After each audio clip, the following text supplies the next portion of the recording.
Bom, vamos dar início então a mais uma aula sobre movimento harmônico simples. Então hoje eu vou fazer dois exemplos, tá, sobre o sistema massa-mola e eu vou resolver dois problemas e depois eu vou falar sobre pêndulos. Tá? Então o movimento de pêndulos é um segundo exemplo de movimento harmônico simples, tá? E eu vou discutir isso na aula de hoje. Então o primeiro exemplo que a gente viu foi o sistema massa-mola na última aula. Então, se eu pendurar uma massa numa mola e colocar essa massa para oscilar, ela executa um movimento harmônico simples. E hoje eu vou falar sobre o movimento de pêndulos. Tá? Então, primeiro, vamos resolver dois problemas. Esse é um exemplo, o primeiro exemplo que eu vou mostrar como se resolve. Tá? Então, eu tenho aí uma massa de 3 kg que está presa a uma mola, oscilando com uma certa amplitude, com um período de 2 segundos. Tá? Então, aqui os dados do problema. A pergunta é muito simples. O problema quer saber para qual posição da massa que a velocidade dela vale metade da velocidade máxima. Tá claro? Então esse é o problema. A gente quer saber qual é o valor de x, ou seja, a posição do meu bloco lá que está oscilando, para qual a velocidade é metade da velocidade máxima. Então a primeira coisa que a gente tem que fazer é calcular a velocidade máxima. Tá claro? Bom, eu vou resolver, tem várias maneiras de resolver o problema, eu vou resolver usando conservação da energia. Tá? Então a gente sabe que, do princípio de conservação da energia, vou colocar aqui, a gente sabe que a energia mecânica, ela vale o quê? Ela é uma constante, que não depende do tempo, isso eu mostrei na última aula, e isso é igual a U de T, que é a energia potencial do sistema massa-mola, mais K de T, que é a energia cinética da massa, ou do bloco. Tá? Então essas duas quantidades dependem do tempo, porque aqui x depende do tempo e aqui a velocidade do tempo, mas a soma das duas é uma constante. Tá? Eu terminei assim a nossa última aula. Tá? Então vejam.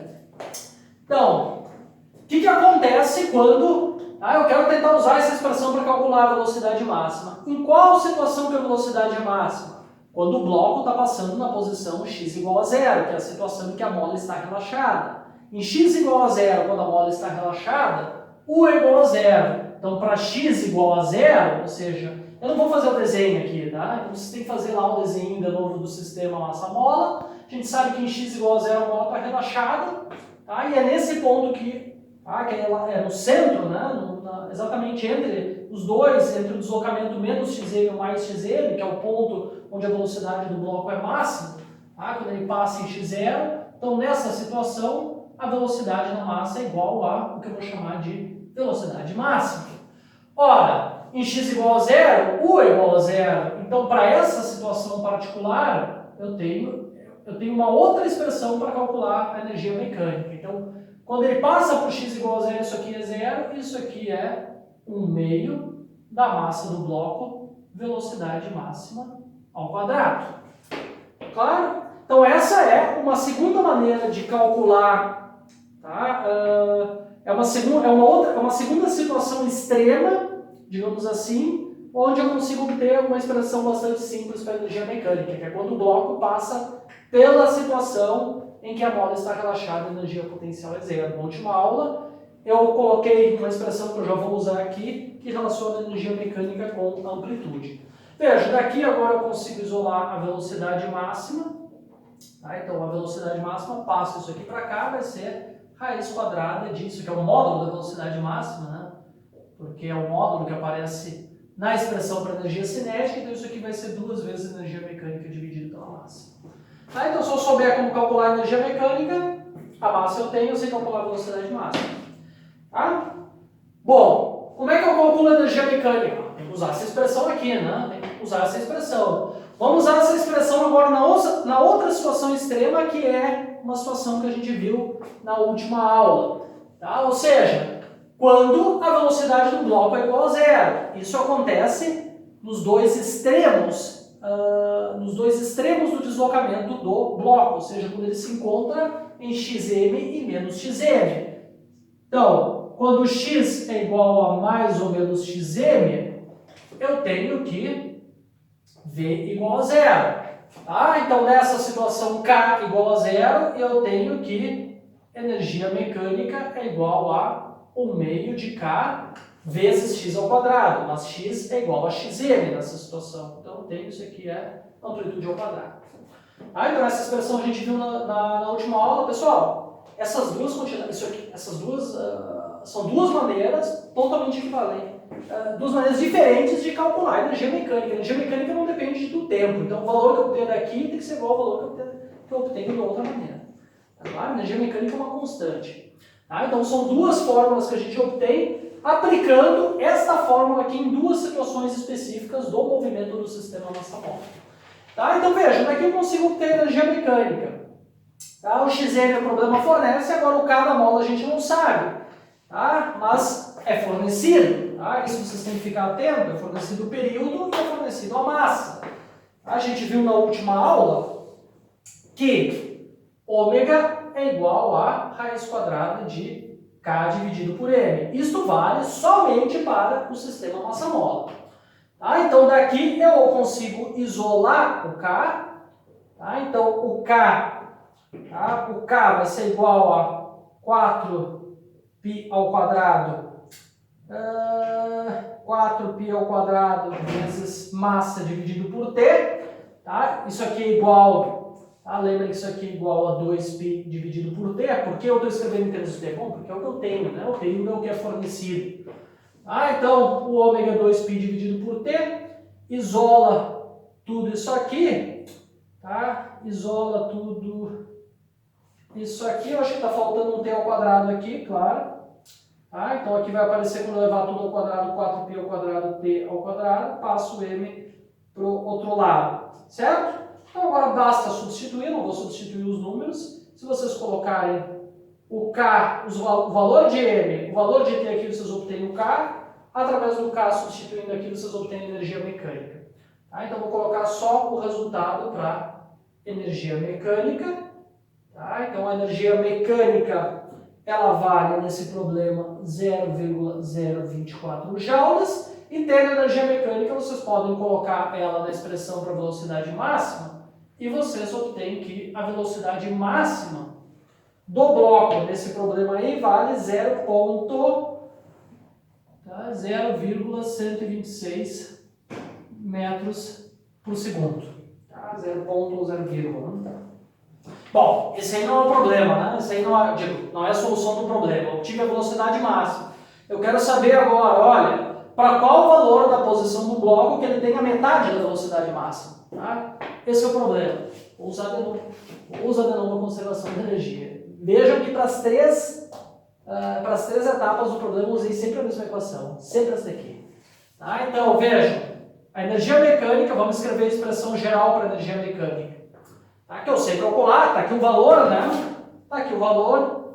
Energia mecânica é uma constante, é esse número aí, para esse sistema massa-mole, esse número não muda ao longo do tempo. Isso aqui vale 1/2 de K, vou botar isso aqui assim, ó, x de T ao quadrado, mais 1/2 de massa do bloco, V de T ao quadrado.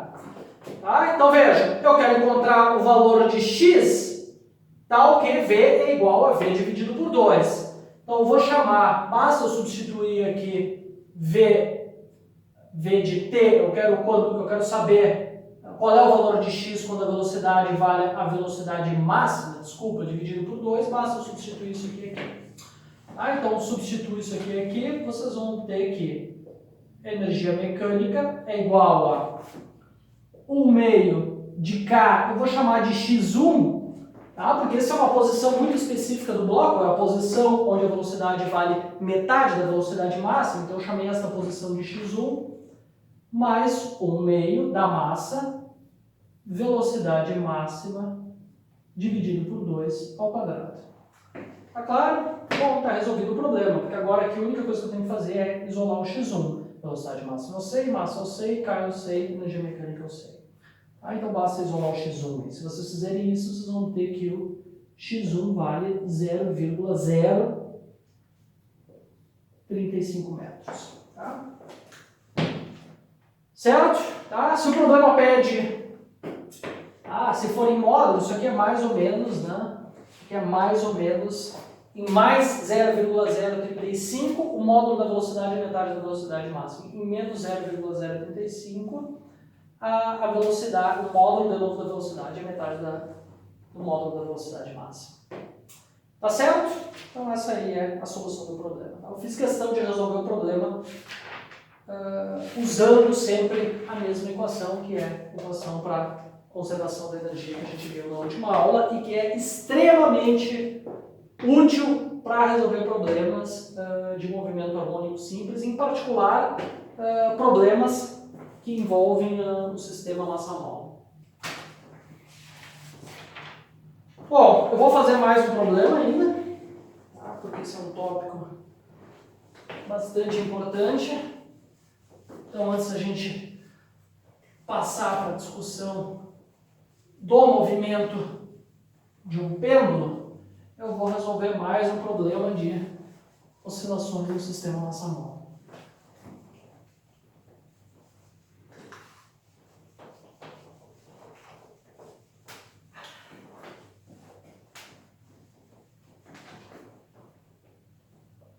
Meu quadro já não dá lá essas coisas. Vou usar isso aqui, ó.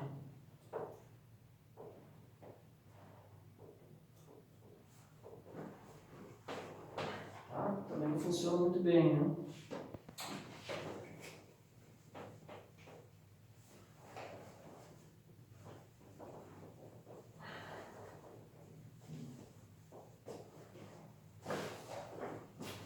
Impressionante.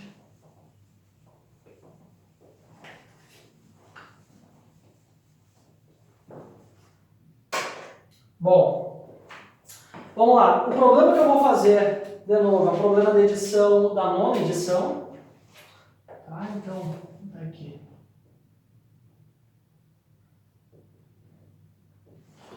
Tá, é o problema 33. Tá, esse aqui é o problema da lista do Hardy, página 110. Acho que eu vou trocar de caneta. Usar a caneta verde, que talvez não é um pouquinho mais fácil de apagar. Tá, então esse problema aí, problema 33, página 110. Vamos dar uma lida. Tá, tem um desenho aí, vou fazer o desenho.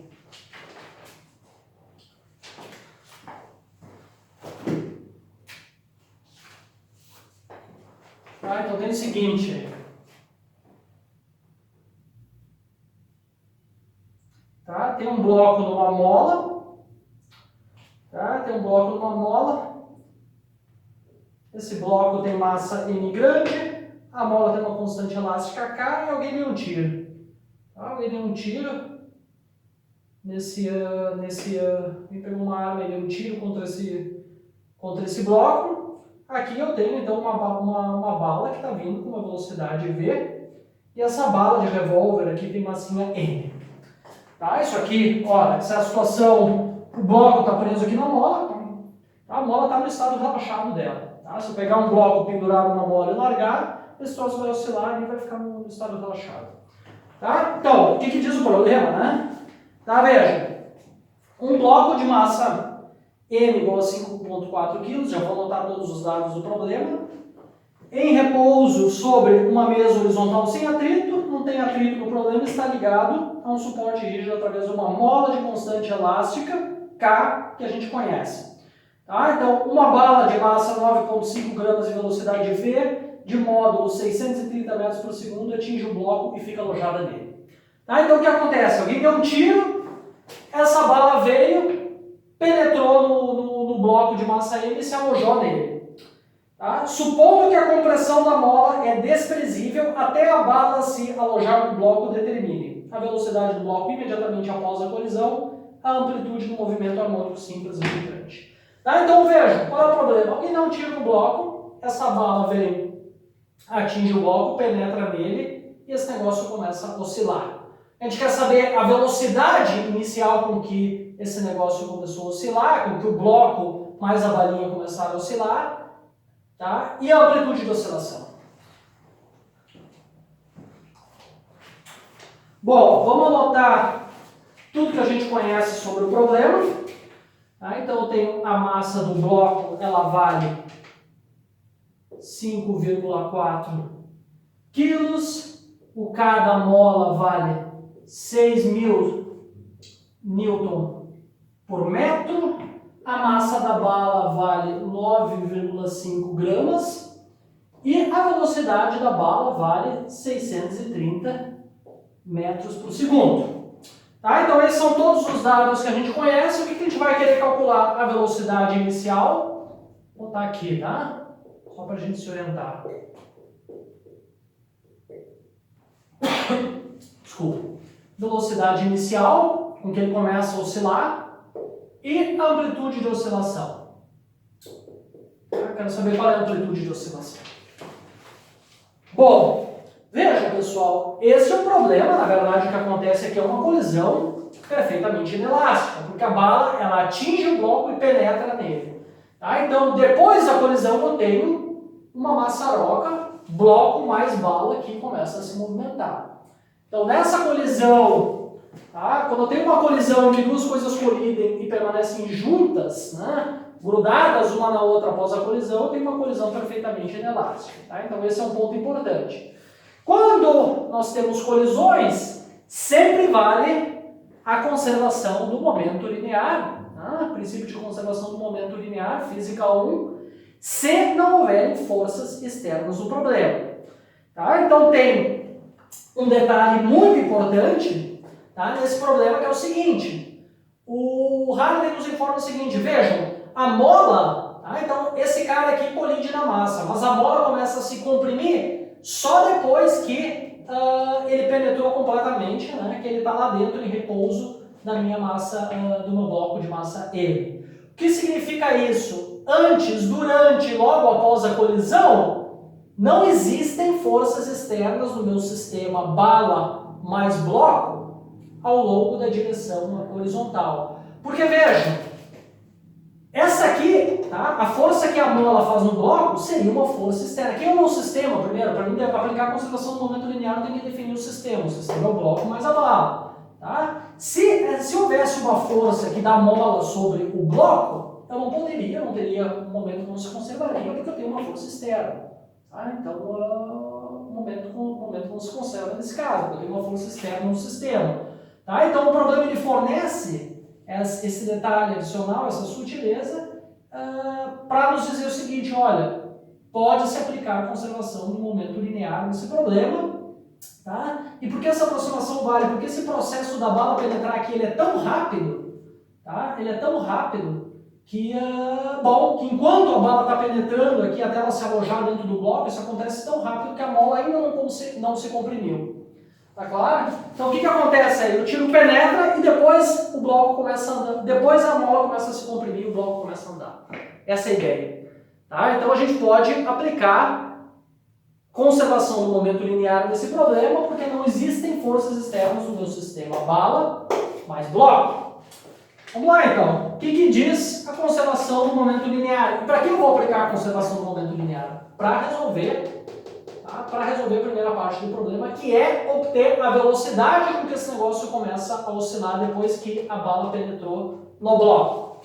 Tá? Então, conservação do momento linear nos diz que o momento, tá? Esse é o momento total do sistema, vou botar aqui isso aqui em detalhe, o momento total inicial tem que ser igual ao momento total final. Tá? Então esse inicial e final são totalmente arbitrários. Tá? O momento total ele é o mesmo ao longo do tempo. Então se eu pegar quaisquer dois instantes, o momento é o mesmo. O momento total do sistema. Quem é meu sistema de novo? Bala mais bloco. Então tem que somar o momento de cada um. Tá? Momento da bala inicial. Qual é o instante que eu vou tomar como sendo inicial? O momento antes. Tá? O instante antes da colisão. Tá? Então vou ter o seguinte, massa da bola. Como é que é o momento linear? Massa vezes velocidade. É um vetor. Só que aqui eu estou em uma dimensão, tá? Então não preciso me preocupar com vetores. Então vou ter massa vezes velocidade, tá? Velocidade da bala, vou fazer isso aqui em detalhe. Massa vezes velocidade da bala inicial, mais massa do bloco, velocidade do bloco inicial. Isso aqui vai ter que ser igual a massa da bala vezes velocidade da bala final, mais massa do bloco, velocidade do bloco final. Tá? Essa é a equação para a conservação do momento linear. Bom, vamos ver agora o que a gente conhece e o que a gente não conhece aqui. A velocidade da bala inicial, que é antes da colisão, o problema nos fornece. Está aqui, né? Então, vou chamar isso aqui agora de V. Está aqui o valor numérico de V. Velocidade do bloco inicial é, antes da colisão, essa velocidade é zero. Tá? O bloco está simplesmente em repouso. A velocidade da bala final e a velocidade do bloco final vão ter o mesmo valor. Tá? Porque depois que ocorreu a colisão, tá? Eu tenho só um único corpo de massa, mzinho mais mzão. Tá? Então, essa é uma característica da colisão perfeitamente inelástica. Né? Então, tu tem duas coisas se colidindo e elas andam juntas depois da colisão. Que é exatamente o que está acontecendo aqui. Então, a velocidade da bala final vou chamar de velocidade de mzão mais mzinho, e velocidade do bloco vai ser velocidade de mzão mais mzinho. E esta é, cuidado pessoal, isso aqui é a velocidade logo após a colisão. Tá? Então esta é a velocidade com que o sistema, com que o bloco mais a bala começa a oscilar depois da colisão. Que é exatamente o que a gente vai calcular. Tá? Então eu obtive a seguinte equação: m, velocidade da bala, é igual a m mais mzão, v mzão mais mzinho. Pronto, isso aqui agora que é o que eu quero calcular, mzão mais mzinho, vai ser o quê? Massa da bala dividido por mzinho mais mzão, velocidade.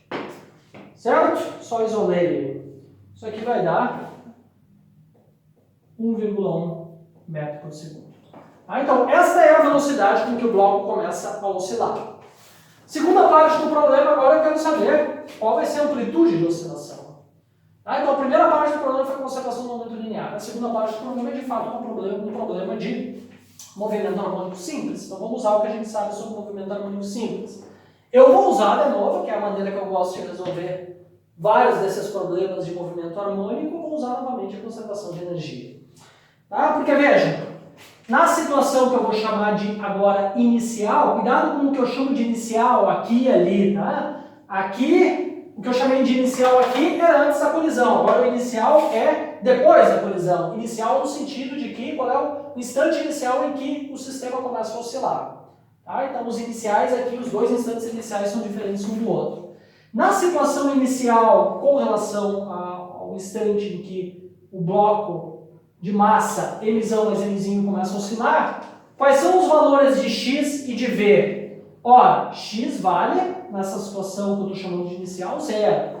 Porque, bom, o meu sistema, tá? O meu sistema aqui, ele está na posição x igual a zero, que é o que a gente arbitra como sendo a situação em que a mola está no estado relaxado.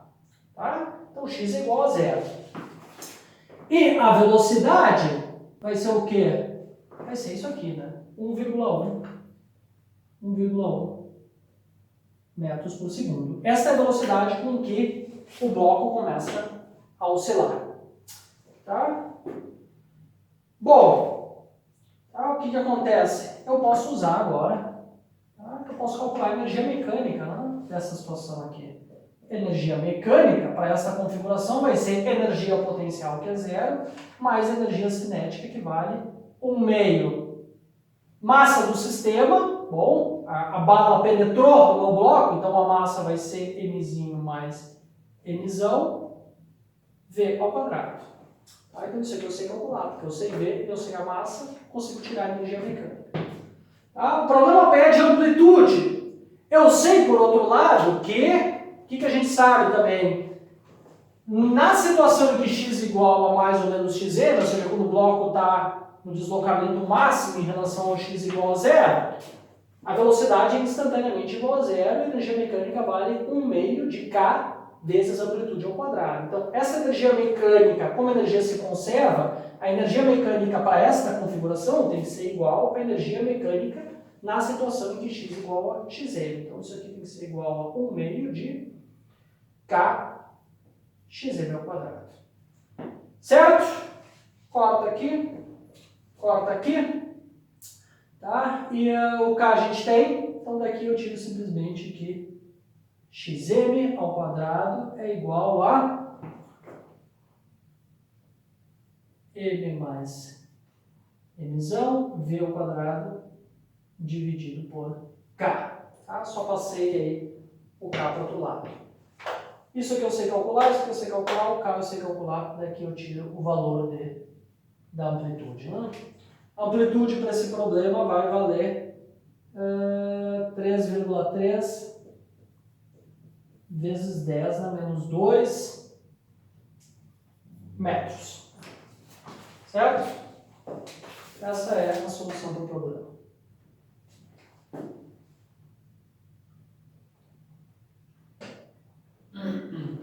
Vocês podem tentar fazer esse problema aqui. Pense uma outra maneira de fazer esse problema usando o que a gente aprendeu sobre a posição, a velocidade e a aceleração do movimento harmônico simples. Tá? Digo, sem usar a concentração de energia. Tá? Também é possível de resolver o problema de outra maneira, usando, por exemplo, a expressão para velocidade máxima do bloco. Tá? Essa seria uma segunda maneira de resolver o problema.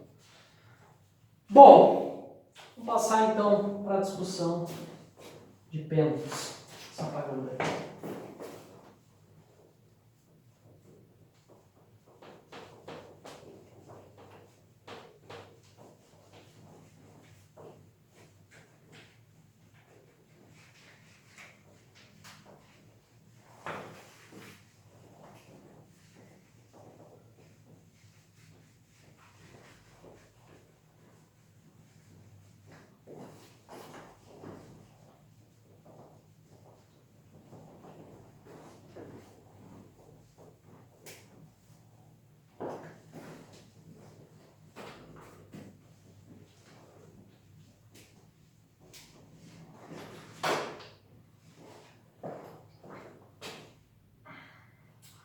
Então,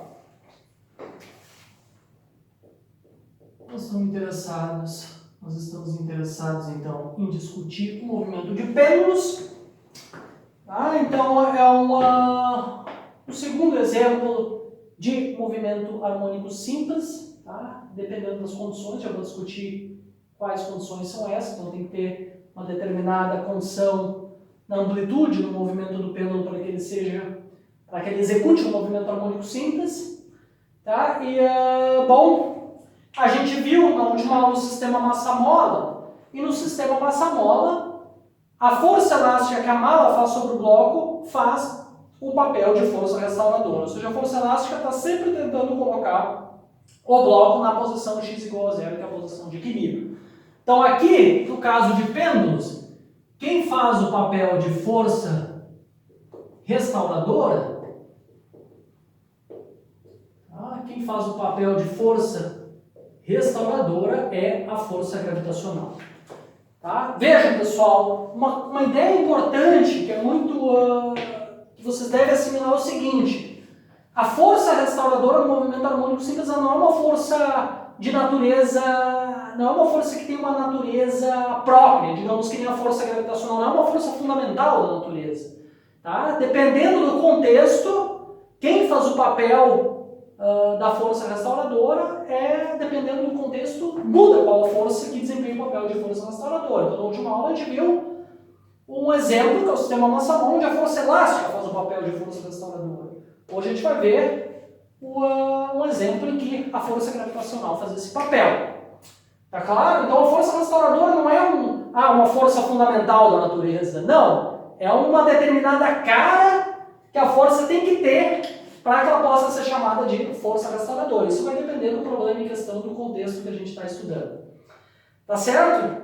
Então, a primeira coisa que a gente quer ver, veja, se eu pendurar uma pedra, uma corda, colocar no teto, dar uma amplitude inicial e soltar, esse negócio vai começar a oscilar num plano, tá? Se eu não fizer alguma coisa muito louca com ele ficar andando de um lado para o outro, se eu simplesmente soltar ele numa certa amplitude, ele oscila num plano. Tá? Então, tudo leva a crer que que o movimento harmônico ele porque é um movimento periódico, tá? Ele volta sempre para a mesma configuração, parece ter a mesma velocidade, a mesma posição. Agora a questão é se esse movimento é um movimento harmônico simples. A gente viu que a assinatura de movimento harmônico simples é uma relação entre a aceleração e a posição do objeto que a gente está estudando. Ou, se vocês quiserem, uma relação entre a força e a posição, né, que é a força restauradora. Tá? Então são duas coisas que são completamente equivalentes. Então a gente viu que para o movimento harmônico ser simples, eu tenho que ter essa relação entre a aceleração e x. Tá? Então a primeira coisa que a gente quer fazer aqui é isso. É tentar identificar se o pêndulo, tá? se as variáveis, tá? de posição do pêndulo e aceleração satisfazem essa relação. Se elas satisfizerem essa relação, então o pêndulo ele executa um movimento harmônico simples. Certo? Vamos lá então. Nós vamos começar com o estudo de um pêndulo simples, tá? Na nomenclatura do Hartley. Tá? Então o que é um pêndulo simples? Um pêndulo simples é uma partícula presa num fio de massa desprezível. Então, por exemplo, imagina que eu tenho aqui um teto e eu pendurei, tá? Um fio. Então está aqui o teto da casa, pendurei uma corda, tá? Um fio de massa desprezível e uma partícula na ponta. Tá? Esse negócio está no vácuo, tá? A gente está no vácuo. Vou botar aqui embaixo. Tá? A gente está no vácuo, não tem resistência do ar. Tá? Nós vamos chegar no pêndulo com resistência do ar. Então eu estou no vácuo aqui, pendurei, isso aqui tem massa M. Tá? E, bom, eu já vou definir aí outras quantidades. A minha corda aqui, o meu fio, ele vai ter massa desprezível e comprimento L. Tá? O que significa ter massa desprezível? A massa desse fio é muito menor do que a massa da partícula que está presa na extremidade dele.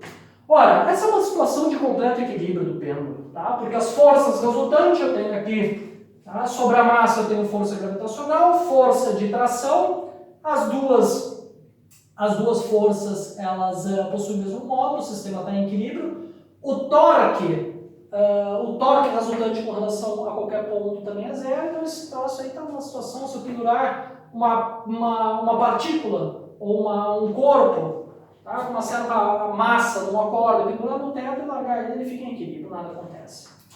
Tá? Veja, o torque resultante é zero com relação a qualquer ponto do espaço. Nós vamos estar interessados no torque com relação a este ponto aqui que eu vou chamar de P, ou seja, o torque com relação a um eixo que passa por este ponto P, saindo aqui do plano do quadro. Porque vejam, quando eu pego aqui agora a minha massa e desloco ela e ela começa a oscilar nesse plano, eu posso imaginar que o meu pêndulo está executando uma rotação em torno deste eixo aqui. Tá? Então a primeira coisa que a gente tem que fazer é tentar deduzir a relação entre a aceleração angular e a posição angular do meu pêndulo, utilizando a segunda lei de Newton rotacional. É isso que eu vou fazer. Existem outras maneiras de fazer, tá? Eu vou fazer utilizando a segunda lei de Newton rotacional. Dá para usar a segunda lei de Newton também para o movimento translacional da massa. Certo? Então o que a gente sabe nessa situação? A gente sabe que o torque resultante, tá, é em relação ao eixo que passa por esse ponto e a qualquer outro, tá? Mas eu estou interessado em calcular meus torques em relação a este ponto, isso aqui é igual a zero. Tá? Então o torque resultante em relação ao ponto P é igual a zero nessa situação.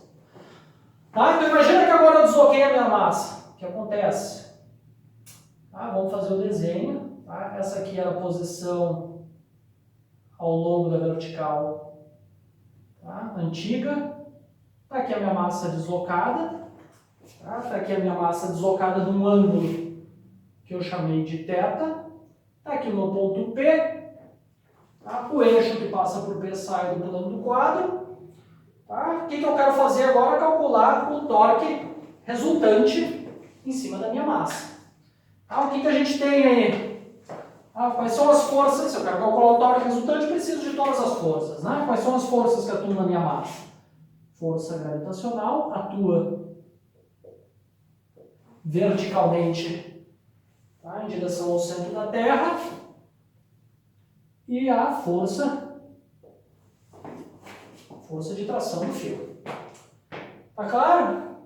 Vejam, a força de tração do fio, ela não produz torque. Tá? O torque dessa força aqui é zero, porque essa força é radial. Tá? De novo, estou calculando os torques, todos eu estou me referindo sempre ao eixo que passa por esse ponto P. O torque dessa força é zero. Agora, essa força aqui produz torque, porque ela tem uma componente, tá? Essa força ela tem uma componente tangencial. Tá? Então notem, pessoal, eu desloquei, tá? Ah, esse negócio, imagina agora que ele está oscilando. Eu posso imaginar que esse pêndulo, enquanto ele está oscilando, ele está fazendo um pedaço de uma rotação em torno desse meu eixo que passa por P.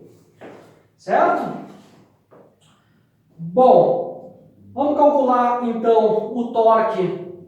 Vamos calcular o torque com relação ao torque resultante. Primeiro, o módulo do torque da força gravitacional. Vou pegar primeiro o módulo do torque dessa força aqui. O módulo desse torque é zero. Vai ser o quê? Módulo da força gravitacional, mg. Módulo da distância entre o ponto de aplicação da força e P, que eu vou chamar de L. Este é aqui o comprimento do fio. Vezes seno do ângulo entre o vetor força gravitacional e o vetor que parte daqui e chega até aqui, o vetor posição da massa. Tá? Veja, só para tentar variar um pouco as coisas, este ângulo aqui, ele também é θ. Tá? Então, o ângulo entre o vetor posição que sai daqui e vai até aqui, para a gente saber qual é o ângulo, eu tenho que colocar os dois vetores com origem comum. Então, o ângulo entre este vetor aqui e FG também é θ. Então, o que vai aparecer aqui é simplesmente seno de θ. Certo?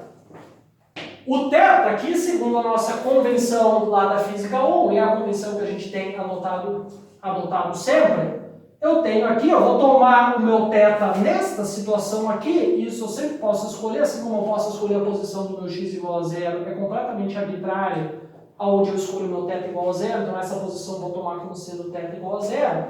E aqui, voltando agora, seguindo nossa convenção da Física 1, esse é um deslocamento de θ ao longo do sentido anti-horário. Logo, θ, para esta situação específica, ele é positivo. Quando eu desloquei aqui à direita da minha reta vertical, o θ é positivo. Logo, o meu torque resultante, o meu torque resultante, que é só o torque da força gravitacional em relação a P, ele vai ter um sinal aqui negativo. Vai ser menos mgL seno de θ. Por que eu coloquei esse sinal negativo? Porque, vejam, o torque, ele tende... Como é que a gente vê qual é o sinal do torque num problema desse tipo? Se a força que está produzindo o torque tende a fazer com que ele gire no sentido horário, o torque é negativo. Se a força tende a fazer com que gire no sentido anti-horário, o torque é positivo. Como o θ aqui é positivo, porque o deslocamento ele está no sentido, é um deslocamento no sentido anti-horário, o seno aqui é positivo e necessariamente eu tenho que botar um sinal negativo, porque a força gravitacional ela tende a girar esse pêndulo no sentido anti-horário. Tá claro, pessoal? Tá? Espero que esteja claro. Tá? Então, esse é o torque resultante em relação ao ponto P. Vocês podem fazer a mesma brincadeira quando o pêndulo estiver deslocado angularmente à esquerda da reta vertical. Nesse caso, o θ vai ser negativo, o seno aqui vai ser negativo, com esse negativo eu vou ter positivo, que faz sentido, porque a força gravitacional agora ela tende a, quando ele está para o lado de cá, a força gravitacional, o componente tangencial dela tende a girar o pêndulo no sentido anti-horário, logo o torque tem que ser positivo. Então esse sinal aqui está correto, tá? E deve ser levado em conta. Vejam, já nos dá uma ideia do que está acontecendo aí, esse é de fato a força gravitacional aqui, o torque da força gravitacional, um torque restaurador. Porque o que acontece? Quando o pêndulo está à direita da reta vertical, o torque tende a levar a massa para a posição de equilíbrio. Quando o pêndulo passa para o lado esquerdo, de novo, a componente tangencial da força aponta no sentido anti-horário e o torque, de novo, tende a levar a massa de volta para a posição de equilíbrio. Então esse é o torque restaurador. Certo? Bom, a gente está pronto agora para escrever a segunda lei. Essa é o torque resultante em relação ao ponto P. Isso aqui vai ter que ser igual ao momento de inércia da minha distribuição de massa, que aqui é só uma partícula em relação ao ponto P, mesmo ponto que eu calculo o torque, aceleração angular alfa. Eu espero que vocês se lembram da segunda lei de Newton. Tá? Isso aqui é segunda lei rotacional. Certo? O que eu obtive daqui agora? Eu obtive que a aceleração angular é menos mgl dividido pelo momento de inércia em relação ao ponto P vezes seno de θ. A pergunta agora é, eu achei uma relação entre a aceleração e a posição. Tá? Aqui a posição angular, aqui a aceleração angular, isso aqui é constante, né? E vou botar aqui o valor de... qual é o momento de inércia? Qual é o momento de inércia dessa partícula em relação ao ponto P? Vai ser simplesmente a massa da partícula, distância dela em relação ao ponto P ao quadrado. Tá? Então isso aqui a gente conhece também. Tá? Então, voltando. A gente obteve uma relação entre a aceleração e a posição. A pergunta agora é, isso aí é um movimento harmônico simples? A resposta é não. Tá? A resposta é não, porque aqui eu não tenho, se eu tivesse simplesmente θ, aqui eu teria um movimento harmônico simples. Porque daí sim eu teria, lembre da expressão que eu coloquei aqui no início da aula, que eu falei que é a assinatura do movimento harmônico simples. Aceleração igual a menos uma constante vezes a posição. Eu obtive que a aceleração igual a menos uma constante vezes o seno da posição. Isso não é um movimento harmônico simples. Embora o movimento seja harmônico, ele não é simples. Tá? Essa é uma equação não linear complicada para o θ, tá? Uma equação diferencial que em algum momento da vida de vocês, eu imagino que vocês vão ver, porque aqui eu tenho a derivada segunda de θ, então tem que resolver essa equação para achar o θ e não é simples de resolver. É uma equação não linear, tá? Ela tem solução, mas é uma solução complicada em termos de funções especiais. Agora, existe uma situação específica em que eu tenho um movimento harmônico simples, que é o seguinte. Tá? Imagina que a amplitude de oscilação aqui é muito pequena. Tá? Então, quando a amplitude de oscilação é muito pequena, ou seja, se o θ, se os θs envolvidos no movimento forem muito pequenos, o que acontece com essa equação? Vamos ver.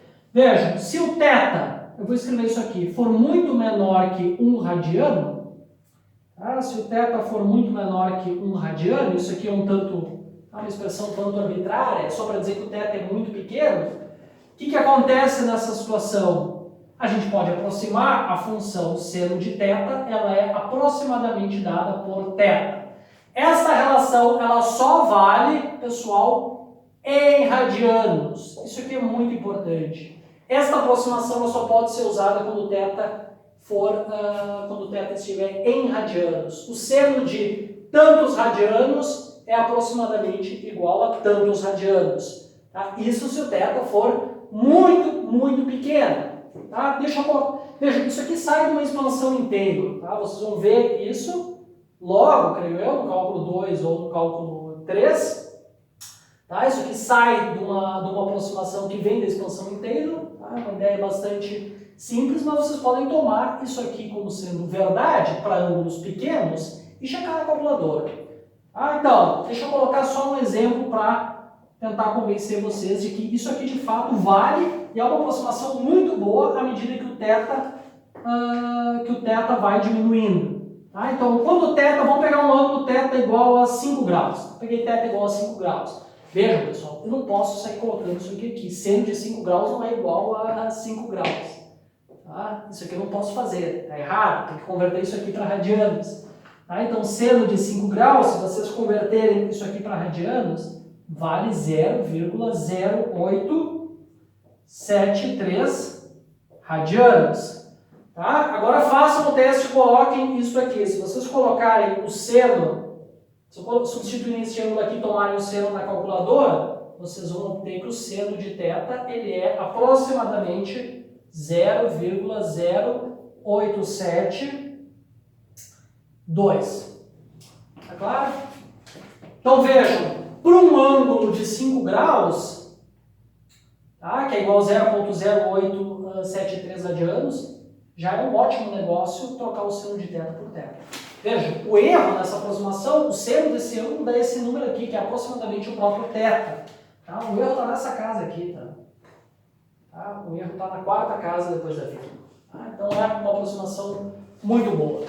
Tá claro, pessoal? Vocês podem, se vocês botarem aqui 1 grau, a aproximação fica melhor ainda. O erro ele aparece numa casa ainda mais adiante, tá? Além da quarta casa depois da vírgula.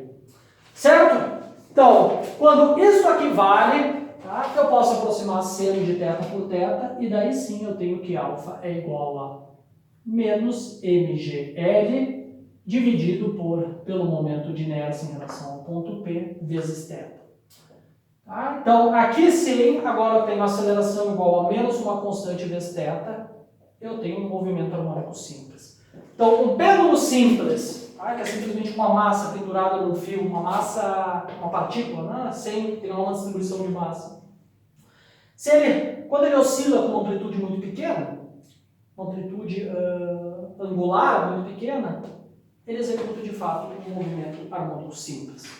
Certo? Pessoal, se isso aqui vale, agora imediatamente a gente pode já extrair uma série de consequências, a gente pode usar tudo que a gente sabe sobre movimento harmônico simples para estudar pêndulos. Tá? Então, por exemplo, a gente sabe que o θ em função de t, ele vai ser igual ao quê? Um θ máximo vezes cosseno de ômega-t mais φ. Tá claro? A velocidade angular, pessoal, atenção, muita atenção. Isso aqui não é velocidade angular, isso é frequência angular. Eu vou usar agora para velocidade angular, nesse caso aqui, ômega ang. Tá? Atenção, esse aqui é o nosso parâmetro com as nossas três constantes do movimento harmônico simples. Ômega φ, amplitude angular. Tá? Isso aqui tem unidade radiana. Tá? A velocidade angular é a derivada disso aqui, que vai ser menos frequência angular, amplitude angular, seno de ômega-t mais φ. E da mesma maneira, não vou escrever aqui, vocês podem obter a expressão para aceleração angular. Tá? Pode obter a expressão para aceleração angular, que vai ser igual à derivada da velocidade angular em relação ao tempo. Tá claro? Porque a gente descobriu que o movimento ele é governado pela mesma equação matemática que o movimento harmônico simples. Então, a posição, a variável de posição do nosso θ satisfaz isso aqui. E imediatamente agora a gente obtém velocidade angular e aceleração derivando isso aqui. O que mais a gente pode tirar daí? A gente pode tirar a frequência angular, por exemplo. A gente pode obter a frequência angular de oscilação do pêndulo, porque veja, de acordo com a nossa equação, isso aqui tem unidade, isso aqui é a própria frequência angular, né? Essa é a própria frequência angular. Então a gente obtém que frequência angular ao quadrado é igual a mgl dividido por momento de inércia em relação ao ponto P. Mas momento de inércia em relação ao ponto P é ml ao quadrado, corta aqui, isso aqui dá simplesmente G dividido por L. Então a gente obtém que ômega é igual a raiz quadrada de G, constante gravitacional, dividido por L, que é o comprimento do fio, e a gente obtém também a expressão para o período, que é igual a... Tá? Então basta substituir isso aqui por 2π dividido por t, então a gente obtém que o período é igual a L, raiz quadrada de L, dividido por G.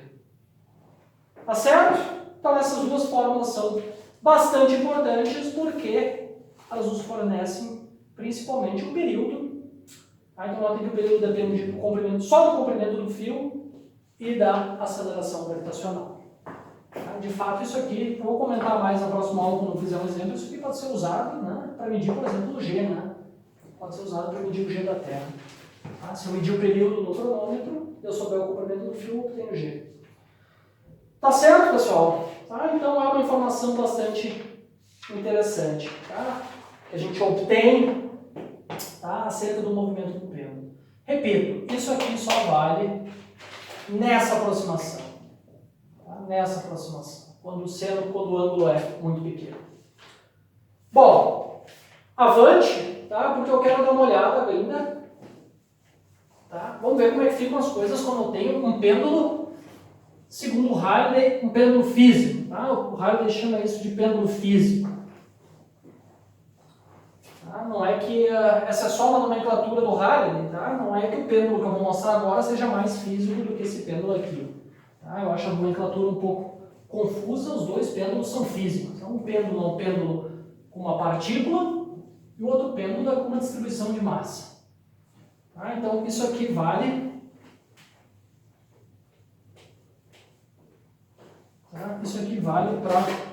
Tá? Essas aqui são as relações, atenção, para o pêndulo simples, na nomenclatura do Halliday. Tem só um fio com uma partícula. Vamos ver agora. Para seguir o Hardy eu vou usar a mesma nomenclatura dele, mas ressalto aqui que eu não gosto dessa nomenclatura. Vou botar aqui isso aqui entre aspas, tá? O pêndulo físico. Pêndulo real. O pêndulo real. Então como é que é o pêndulo real? Eu tenho aqui o teto, digamos. Imagino que eu tenho aí uma distribuição de massa. Eu tenho uma coisa assim, digamos. Sei lá. Imagina que eu tenho um objeto aqui em duas dimensões, como essa folha aqui, tá? Como essa folha, tá? Eu fixei aqui esse objeto no meu ponto P. Imagina que esse objeto ele tem duas dimensões, só para simplificar, por exemplo, isso aqui, né? Eu fixei esse negócio aqui, ele pode oscilar em torno desse ponto, tá? Esse objeto está no plano do quadro, mas ele agora ele é uma distribuição de massa, não é mais uma partícula. Um tareco estranho em duas dimensões que pode oscilar em torno desse ponto P. Certo? Meu centro de massa, eu vou tomar, digamos que o centro de massa está num certo ponto aqui, vou ver se qualquer ponto, vamos pegar um ponto arbitrário. Eu tenho um centro de massa aí, e eu vou definir aqui minha direção vertical. Então, quando o centro de massa estiver exatamente em cima dessa reta vertical, a força gravitacional não produz torque. E o meu tareco aí bidimensional, tá, que oscila o pêndulo físico, ele está em equilíbrio. Agora, nessa situação aqui, a reta que liga o ponto P ao centro de massa, eu vou chamar essa reta, eu vou desenhar primeiro essa reta aqui, esta reta aqui, ela faz um ângulo θ com a vertical, certo? E o comprimento dessa reta, a distância entre o centro de massa até o ponto P, eu vou chamar de H. Tá claro, pessoal? O meu objeto ele tem massa M, massa total M, e é isso aí. Então eu tenho essa distribuição de massa aqui, de novo, está presa num certo ponto e pode oscilar aqui no plano do quadro. Então esses aí são os parâmetros importantes. Agora, então, para essa posição angular, minha força gravitacional produz torque, a força gravitacional atua verticalmente para baixo aqui.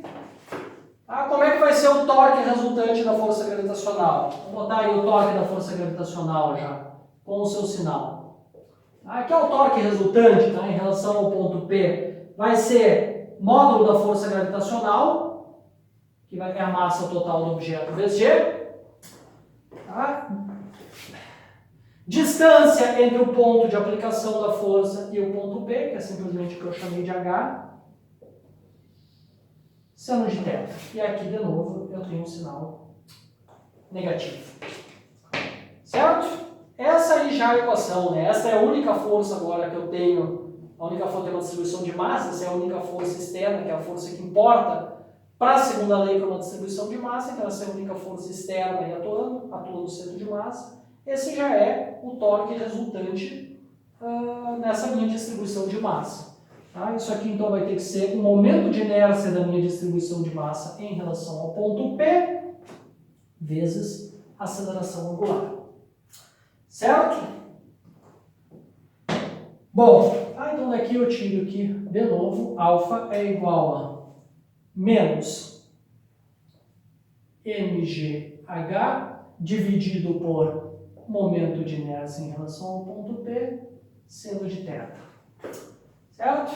Se θ for, de novo, muito pequeno, para θ muito menor que um radiano, por exemplo, se o θ for muito pequeno, o seno de θ é aproximadamente θ, e alfa é igual a menos mgh dividido por IP vezes seno de θ.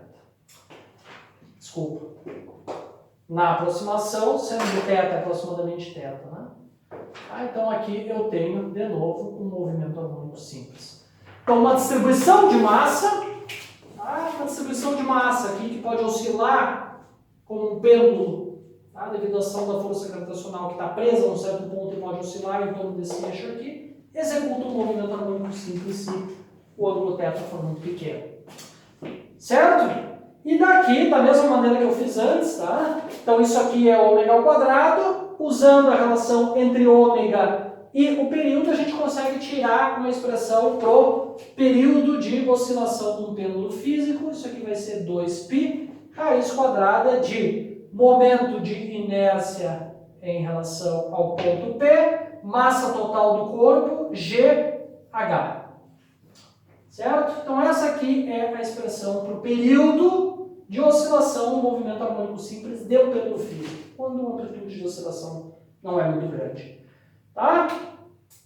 Vejam, na verdade essa expressão é basicamente a mesma do que a gente tinha antes, só que lá, no caso do pêndulo simples, eu substituí a expressão para o momento de inércia e o H era igual ao comprimento do fio. Tá? Então aqui é muito importante que vocês entendam o que é cada coisa nessa fórmula. M é a massa total do objeto, H é a distância entre o ponto de aplicação da força gravitacional, que é o centro de massa, e o ponto em torno do qual o objeto rota. E esse aqui é o momento de inércia do meu objeto em relação a esse ponto P. Tá? Então agora a amplitude de oscilação ela vai depender também da geometria do objeto que está sendo pendurado. Tá? Porque, bom, o momento de inércia ele depende da geometria. Tá? Se eu pendurar uma barra, se eu pendurar uma placa quadrada, como essa folha aqui com um certo material que pode oscilar, ou se eu pendurar um disco circular, eles vão ter períodos diferentes de oscilação dependendo da geometria, porque a distribuição de massa, tá, em relação ao ponto P vai ser diferente. Claro, vai depender do ponto onde eu fixo o meu objeto também, né? Vai depender do ponto onde eu fixo o meu objeto. Tá? Porque dependendo, se eu mudar o ponto onde eu fixo o meu objeto, muda o momento de inércia em relação ao ponto P. Bom, pessoal, é isso.